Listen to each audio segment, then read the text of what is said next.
큰 틀에서 뭐 짧게 그래도 도시 브랜딩과 리브랜딩이 왜 필요한가, 그럼 교수님이 한번 얘기해 주시죠. 인구 절벽 시대라고 하고 지방 소멸 이슈는 이미 이제 몇 년 전부터 등장하기 시작했습니다. 그리고 그렇기 때문에 많은 지역들이 우리 지역의 정주 인구를 유입시키기 위해서 노력들을 많이 하고 있습니다. 그렇지만 물리적으로 태어나는 사람들 자체가 줄어들고 있기 때문에 우리가 정주 인구를 만약에 여수에서 전체 100의 인구 중에서 50을 끌어온다고 하면 그 50이 끌어온 만큼 다른 도시들은 또 틈이 생길 수밖에 없는 거거든요. 근데 모든 도시들은 다 본인들의 도시에 사람들이 많이 오기를 또 바라고 있습니다. 그러려면 관광이 좋거나 아니면 투자하기 좋거나 아니면 살기 좋거나 어떤 목표성을 좀 가져야지 되죠. 그래서 그런 이제 활동들을 하기 위해서 도시 브랜딩이 시작됐다라고 볼 수도 있고요. 그리고 또 하나는 사실은 경쟁하지 않기 위해서 필요하기도 합니다. 우리가 예전에는, 정말 예전에는 한 도시에 태어나면 그 도시 밖으로 벗어나기 굉장히 힘들었잖아요. 근데 요즘에는 굉장히 다양한 도시로 여행을 가기도 하고, 혹은 요즘에는 5도 2촌 이런 얘기도 있잖아요. 며칠은 일을 하고 또 며칠은 또 한번 거주해 보러 가기도 하고, 혹은 다양한 일을 여러 지역에서 하기도 합니다. 그렇기 때문에 이제는 정주인구라는 개념보다는 관계인구라는 개념이 더 커진 것 같아요. 이 도시에 있는 인구를 우리 도시로 끌어오겠다 이런 것이 아니라 관계 맺을 수 있는 인구들을 많이 확보하고 그들이 어느 곳에서든 교육받고 일하고 투자해서 뭔가 기업 활동들을 할 수 있게끔 차별화된 경쟁력들을 도시마다 갖는 게 굉장히 중요해졌습니다. 그래서 저희는 그렇게 부르기도 하거든요. 인구를 꺼준다고 그래요. 그래서 저는 경기도에 주민등록이 되어 있지만 오늘은 여수에 꼬아서 이렇게 왔습니다. 이런 것처럼 물리적인 절대적인 숫자로서 도시를 활성화되게 만드는 것이 아니라 이 안에서 대한민국이라는 작은 땅덩어리 안에서 인구가 교류하면서 여수도 잘 살게, 제주도 잘 살게, 서울도 경기도도 잘 살게 할 수 있는 솔루션들이 있거든요. 그러기 위해서는 서울 따라하게 하면 안 되고요. 어느 도시가 뭐가 잘 됐더라 해서 그걸 따라하는 것이 아니라 여수만의 강점은 뭐지? 그럼 경기도만의 강점은 뭐지? 이런 것들이 각각 잘 개발되었을 때 사람들은 그 필요에 따라서 내가 3일은 이곳에, 이틀은 다른 곳에, 나머지 이틀은 또 다른 곳에 살 수 있는 거거든요. 그래서 이제 도시 브랜딩이 굉장히 중요하고요. 모든 교통들이 너무 잘 발달이 돼서 물류며 사람이며 이동이 굉장히 쉬워졌습니다. 이렇기 때문에 우리가 도시가 경쟁력만 잘 갖춘다고 하면 인구들이 돌 수 있는 환경이 된 거죠. 그런 선순환 구조를 만들기 위해서도 도시 브랜딩이 필요하고요. 그리고 리브랜딩이 왜 필요하냐라고 한다 그러면 산업 구조가 너무 빠르게 변화하고 있습니다. 사실 여수나 이런 해양도시들은 물류 그리고 조선 이런 업종들이 굉장히 화랑이던 시기도 있었잖아요. 근데 지금은 또 산업 구조가 많이 바뀌었습니다. 그래서 그때 가지고 있던 이미지를 가지고 아직도 도시를 마케팅을 하고 있다면 추가적으로 확보할 수 있는 인구들을 확보하는 게 좀 제한점이 있겠죠. 그래서 산업 구조 재편에 따라서 빠른 도시의 리브랜딩도 필요하다고 볼 수 있습니다. 그런 면들이 있는 거고요. 제가 하나 덧붙여서 말씀드리고 싶은 거는 이거를 고민하다가 또 하나는 뭐냐면 브랜딩. 그래서 리브랜딩이 밥 먹여줘? 이거 하면 돈이 나와? 뭐가 나와? 이것도 굉장히 중요한 대목이거든요. 밥 먹여줘요. 그게 뭐냐면 일본 규슈에 이제 구마모토라고 있는데 거기 이제 쿠마몬이라고 흑곰식으로 생긴 캐릭터가 있어요. 그 책 내용에도 나오지만 그게 이제 규슈 신간센 그 역을 지으면서 그쪽에서 역전할 수 있는 이런 고민 속에서 이제 탄생을 했는데 쿠마모는 지금 이제 쿠마모토나 규슈만이 아니라 일본 큰 4개의 섬에 혼슈가 됐건 위에 이제 북해도 홋카이도가 됐건 이런 모든 데 일반적인 전국구 브랜드가 됐어요. 그리고 그게 인형의 형태건 이제 그 가공품의 어떤 그 캐릭터로 들어가건 그게 거의 조에 가까운 수입을 쿠마모토에 안겨줘요. 여러 가지 케이스가 있을 수 있지만 이게 단순히 브랜드가 그냥 뜬구름 잡는 문제가 아니라 경제적인 또 일반 그쪽에 사는 정주하는 사람들의 어떤 경제적인 문제와도 굉장히 직결되어 있는 그런 부분들이 있다는 걸 좀 말씀드리고 싶고요.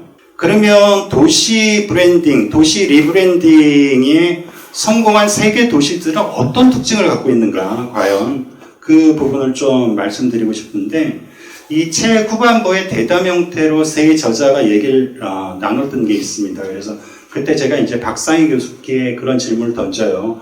여러 케이스들, 세계 여러 도시의 이제 그 도시 브랜딩, 이 케이스를 많이 스터디하고 책에도 많이 거론을 했는데, 대표적으로 이렇게 인상이 깊게 남았던, 뭔가 이렇게 인사이트, 영감을 줬던 것들이 꼽자면 무엇이 있냐고 물어봤더니 무지하게 많겠지만 일단 대표적으로 꼽은 게 이제 뉴욕과 베를린과 포르투 이 케이스를 얘기를 해주셨어요. 그래서 오늘 여기에서 그 세 개를 왜 그 박상희 교수가 꼽았는지 그걸 좀 얘기를 좀 듣도록 하겠습니다. 우선 저기 옆에 온리 원대 베스트 원 이렇게 써 있는데요. 제가 말씀드리려고 하는 이 도시들은 다 온리 원이 됐기 때문에 성공했다고 말씀드리고 싶어요. 우리는 가끔이 아니죠. 항상 경쟁 속에 살아갑니다.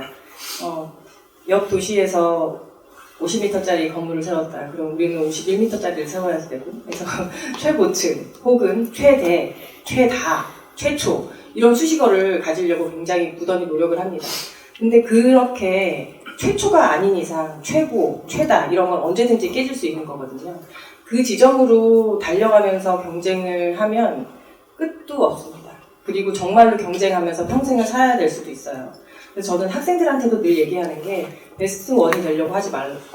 온리 원으로 되려고 해라. 과제를 하나 내줘도 그 과제에 동일한 과제 하나를 하려고 애들이 달려가면 1등부터 30등까지 순서를 매길 수밖에 없거든요. 하지만 차별화된 과제들을 하게 되면 그 부분에서 굉장히 유일하기 때문에 더 본인의 가치들을 더 설명할 수 있다라고 이야기를 하는데요. 도시도 마찬가지인 것 같습니다. 서울을 따라 할 필요 없고요. 뉴욕이나 런던을 따라 할 필요가 없습니다. 그리고 제가 이제 잘된 사례로 포르투와 베를린과 뉴욕의 얘기를 하겠지만 그거는 이제 그들 도시에 꼭 맞는 옷을 입었기 때문에 베스트 사례가 된 거고요. 우리는 우리 도시만의 이야기를 해야 되겠죠. 근데 우선 뉴욕을 보면은요. 뉴욕은 1970년대에는 범죄와 실업률이 어마어마했다고 해요. 물론 지금도 지하철 무서워서 잘 못합니다. 근데 그 시절에는 더 위험했어요. 그리고 실업률이 극에 치달았기 때문에 범죄도 공동화된 도시에는 범죄율이 또 상승하기 마련이죠. 그래서 이때는 정부 내에서 어떻게 하면은 뉴욕의 이미지를 다시 바꿀 수 있을까? 관광객이 들어오게 하고 다시 투자를 할 수 있을까? 이런 고민들을 많이 합니다. 그러면서 정책적으로 교육이라든지 경제 중심지가 되게 하기 위해서 여러 가지 활동들을 펼쳐요. 근데 우리가 왜 공직 생활 해보신 분들은 아시겠지만 우리가 공직에서 아무리 애를 써도 시민들이 그 변화를 잘 모릅니다. 그리고 기업도 마찬가지예요. 기업 내에서 우리가 뭐 제품을 개발하고 뭐 하고 막 아무리 힘들여서 무언가를 개발을 해도 외부에서 모르면 그 구매가 이어지기까지 도시를 방문하기까지 굉장히 긴 시간이 걸리거든요. 근데 뉴욕에서 했던 것이 그런 정책적인 부분들도 본인들이 굉장히 바꾸려고 애를 쓰면서 브랜드 마케팅 활동도 함께 합니다. 그래서 캠페인을 펼치기 시작하는데요. 그때 광고 전문가, 그래픽 디자이너, 작곡가 하는 아티스트들 혹은 예술가 이런 전문가들과 협업을 시작합니다. 그래서 만들어진 광고회사에서 만든 거예요. 이름은 I Love 뉴욕을 만들었고 캠페인이 펼쳐지게 됐고요. 그래픽 디자이너가 저 I Love 뉴욕이라는 로고를 만들었습니다. 세계적인 그래픽 디자이너예요. 밀턴 글레이저라고요. 엘튼 존인가요? 그 앨범의 자켓을 디자인한 디자이너기도 합니다. 그렇게 해서 만들다 보니까 사람들한테 굉장히 친근하게 다가가는 거예요. 뉴욕에서 만들어낸 시각물이나 이런 모든 것들이 너무 새롭고 힙하고 그 당시에 힙하고 멋있었어요. 그렇기 때문에 사람들한테 더 쉽게 화제가 됐고 제일 중요한 건 뭐였냐면 저 저작권을 뉴욕시가 갖지 않았습니다. 저작권을 풀어서 적어가지고 도시에서 사업하는 사람들이 키링도 만들고 티셔츠도 만들고 컵도 만들어서 막 팔았어요. 그리고 이런 것들을 마케팅하기 위해서 예술계랑도 굉장히 많이 협업을 했습니다. 그래서 러브라는 걸 가지고 굉장히 큰 조형물도 만들었고요. 그리고 I love 뉴욕이라는 저 문장이 들어간 음악도 굉장히 많이 나왔어요. 이렇게 하게 되면서 사람들이 생각을 하게 됩니다. 예전에 뉴욕은 사실 사라지고 관광해보고 싶네. 한번 여행 가보고 싶고 투자해보고 싶은 도시로 변화했습니다. 그런데 제일 중요한 거는요. 실체가 변했기 때문이에요. 만약에 뉴욕이 정말 갔는데 여전히 실업률과 범죄율이 그게 치닫고 있었으면 지금의 뉴욕이 있지 못했을 겁니다. 그런데 정책적으로도 나의 실체를 변화시키고 내가 변화할 수 있고 약속할 수 있는 정체성을 가졌고 이걸 가지고 이미지 메이킹을 했기 때문에 성공한 사례라고 볼 수 있습니다. 뉴욕에서는 이거 하나 좀 꼭 얘기를 해드리고 싶어서 그런데 I love 뉴욕이라는 게 이제 2001년 9.11 테러가 난 다음에 이게 워낙 이제 강한 그 도시 브랜드 슬로건이기 때문에 이 도시 브랜드 슬로건이 다시 다르게 변형돼서 쓰임으로 인해서 그 상처받은 뉴욕 시민들을 위로했던 케이스들이 있어요. 그래서 그 부분을 한번 거론을 좀 해주셨으면 좋겠어요. 미국의 신문의 전면에 실렸습니다. 그래서 이렇게 검은색이었었고요. 하트 모양이 이렇게 있는데 우리는 아직도 뉴욕을 사랑한다 라는 거를 밀턴 글레이저가 제가 만들었던 걸로 알고 있는데요.